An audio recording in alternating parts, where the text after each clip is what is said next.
our next act up. Can we please start that big round of applause? Let's start making it. Get louder. Let's come to the stage. Jasper, right!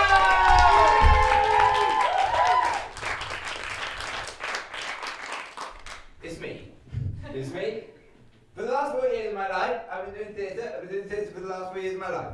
I started doing theatre because as a child I liked Shakespeare, and I thought if you like Shakespeare, it's because you're a theatre student. A bit like if you like men, it's probably because you're gay, or a woman, a straight woman. Fuck. I didn't mean to dig myself into a hole this early on. This is against the point. The point is that I'm gay. I mean Shakespeare. Fuck. Most recently, I've been doing physical theatre, and this next bit's going to be interesting because 50% of the audience are my physical theatre teachers.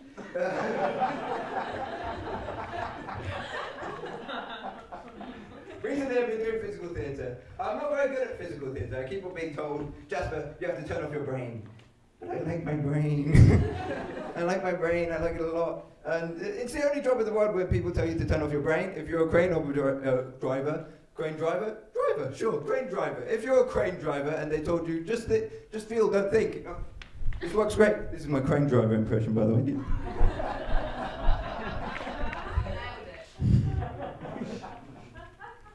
I'm not very good at physical theatre. Example, of course. Okay, I'm in the physical theatre space. People are physically theatering around me.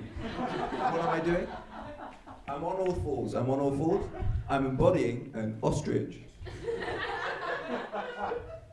Some of the more astute among you may have realized that the anatomy of an ostrich would not usually mean that you would be on all fours. Why am I this way? Because it turns out my brain is why, but this is against the point. The point is, I'm on all fours, people physically theatering around. Oh, what's this? 2 people physically theatering over. Oh no, this is bad. I'm about to be part of an improvised physical theatre scene. Not today! Not today. So we assume defense positions. I call this one the hedgehog maneuver. But I can't be a hedgehog. I can't be a hedgehog today. Why? I'm an ostrich. I'm an ostrich. I was making bad noises earlier. It would be weird if I turned into a hedgehog now. So instead of turning back into an ostrich like a normal person, I decide to justify the use of this position as an ostrich. So, this is the thinking. If you remove the limbs of an ostrich from an imitation perspective as a human being, the shape is not that dissimilar from that of a hedgehog. 4-legged limbless ostrich. I'm a 4-legged limbless ostrich on the floor. Has this stopped the 2 attackers? No! No, it hasn't. Nothing can stop these 2 insatiable improvisationists.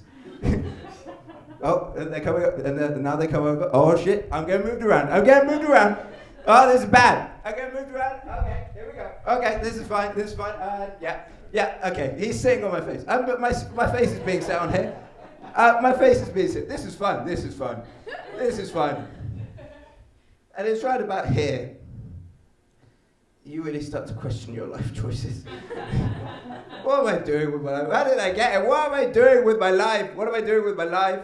I thought I was gay, but it turned out I like Shakespeare, and now I'm being sat on. What's going on?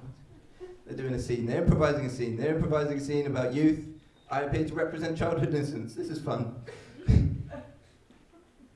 Queer for Spear. Sorry, I've been writing a musical about Shakespeare. It's about an unrequited love between Shakespeare and one of his actors in the company.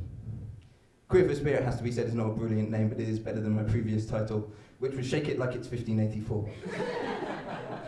Anyways, finally, the arse is removed from my face, and someone calls time and it's over. Finally. And I'm asked, Jasper, you were part of a really interesting scene over there. What was going on? I have to look them dead in the eyes and I have to tell them. I was a 4-legged, limbless ostrich having an existential breakdown, whilst also representing childhood innocence. And it was at that point that I realized not only am I brilliant at physical theatre, I'm the best theatre practitioner that has ever lived. Sir Patrick Stewart played an English-French spaceman in Star Trek. I played a four-legged limbless ostrich having an existential meltdown whilst also representing childhood innocence. You tell me who's a better actor. My life is just a series of existential meltdowns. My first existential crisis was at 4. At 4 years old, I went to my mum. I was like, Mum, look, all these people. They've got all the religions. You see this? All the people, they've got the religions going on. And she explained her view on it. My mum is what I would describe as a hippie spiritualist. It's a term that I made up. It's an umbrella term for anything that sounds like it wouldn't be out of place said by a man from the 80s who's stoned.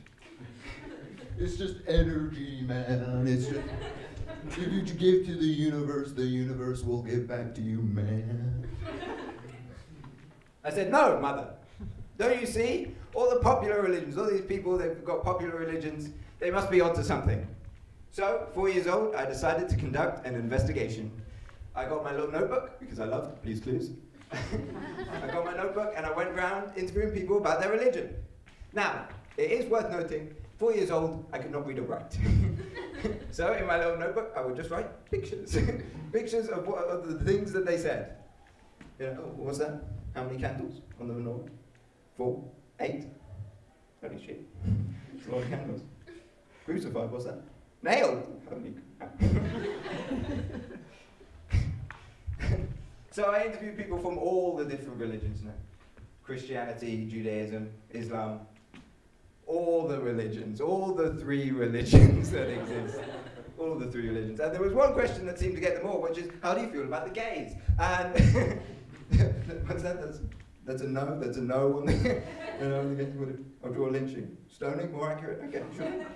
Holy shit! Between this and the crucifixion, it's getting. I'm looking like a psychopath. Here we go.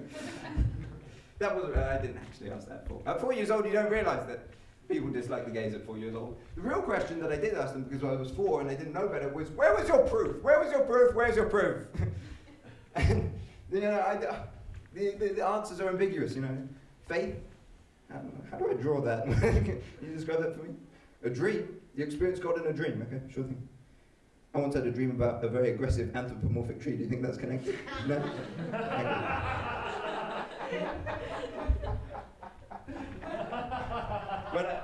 When I started, I thought it was a question of which one do I want. And what I found out is that it was a question of which one is true, and that was much more difficult to answer. So at 4 years old, I became agnostic. I was one of the cool agnostic kids. You know the cool agnostic kids? Everyone's spouting their beliefs. Like, oh, I believe this, I believe that. I'm like, I don't know if we should, maybe let's calm down a sec. I don't know if we should believe. What do we know what's going on? I'm not sure. Then everyone became agnostic and it wasn't cool anymore. And so I had to become atheist. Fine, I'll become an atheist. And then I had the existential crises that followed. Sorry, it's a weird bit. It's a weird bit, that bit. It's a mirror bit. Clarify? Fine, I'll clarify. All my material is written in the bathroom. All my material is written in the bathroom. And so, a shower bits, that's the Shakespeare gay jokes earlier. Do you remember those? That was the good Shakespeare gay jokes. Those were the shower bits earlier. And then that bit that we just had, that's a mirror bit. And it's weird because I'm writing it while staring at myself in the face. And so it always gets a bit weird. There's also toilet spits, but we don't talk about those. They never seem to make the cut. While we're in the realm of the bathroom, just want to quickly just put in a little review. My dad recently installed a bidet in the toilet. This is the best thing since sliced bread. I love it so much. I love it so much. I use it even when I haven't just taken a shit. That's how much I love it. Why? Because when you get up at 5 o'clock in the morning, nothing quite wakes you up like water up the arse.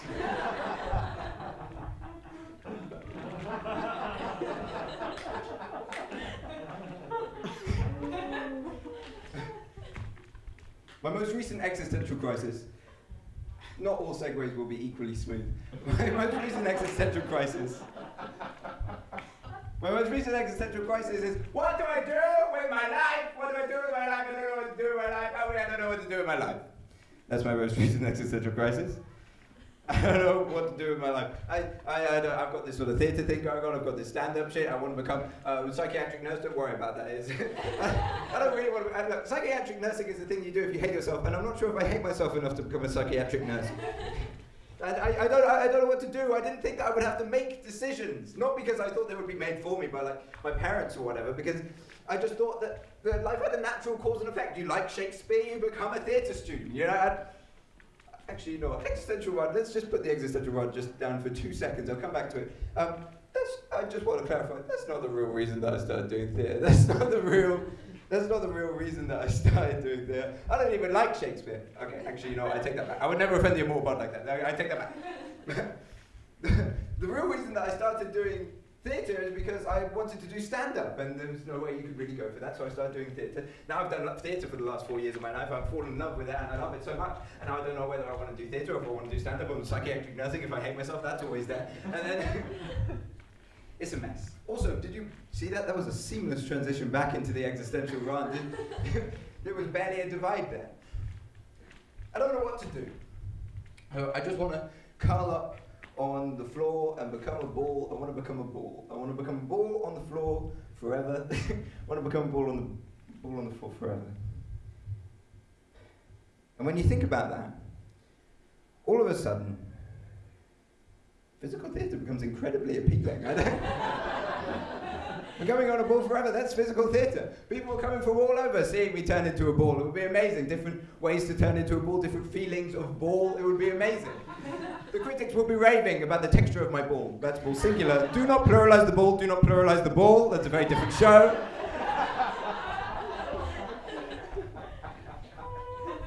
Not ideal, but a fun plan B.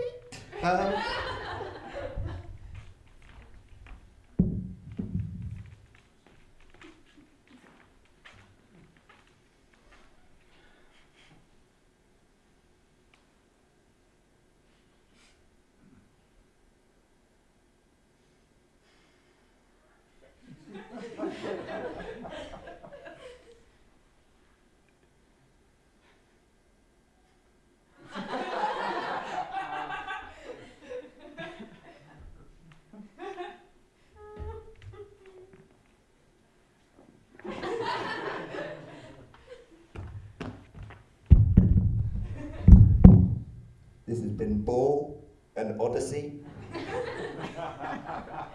I'm out of jokes, I'm going to stop.